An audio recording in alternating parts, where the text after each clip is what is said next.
J'y suis, voilà, c'est mon premier Enfer du Nord.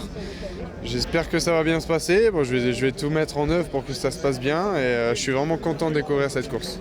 Un cycliste heureux ce matin au départ de Compiègne. Corentin Armenot s'est invité pour sa première chez les Grands du Pavé. Une participation de dernière minute ou presque, puisqu'il relève d'une opération à l'automne qui a ralenti sa préparation. J'ai pas d'objectif précis. Déjà la course en elle-même, elle est très exigeante, sachant que j'ai repris il n'y a pas très longtemps. C'est déjà exceptionnel que je sois ici, donc l'objectif c'est de prendre du plaisir. À 22 ans, Corentin a déjà un beau palmarès. Champion de France et d'Europe de poursuite sur piste, médaillé de bronze au dernier championnat du monde espoir du contre-la-montre, il vient de rejoindre une nouvelle équipe française. Corentin, ouais, il fait partie de cette génération qui est très douée, qui est très précoce. Voilà, à nous de bien l'entourer pour qu'il puisse faire une belle carrière. Le départ approche, dernier réglage du vélo et petit truc de routier.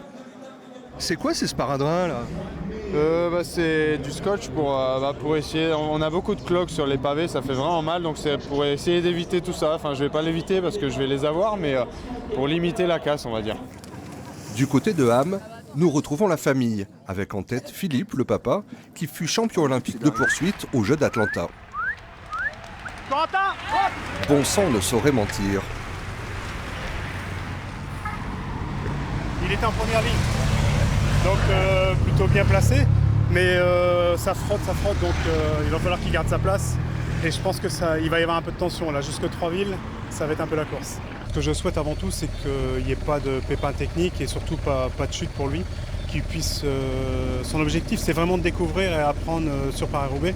Victime d'une chute, d'une crevaison et d'une chaussure cassée, Corentin s'est arrêté à la tranchée d'Arambert, loin des premiers et des caméras, mais heureux et avec l'envie d'y retourner.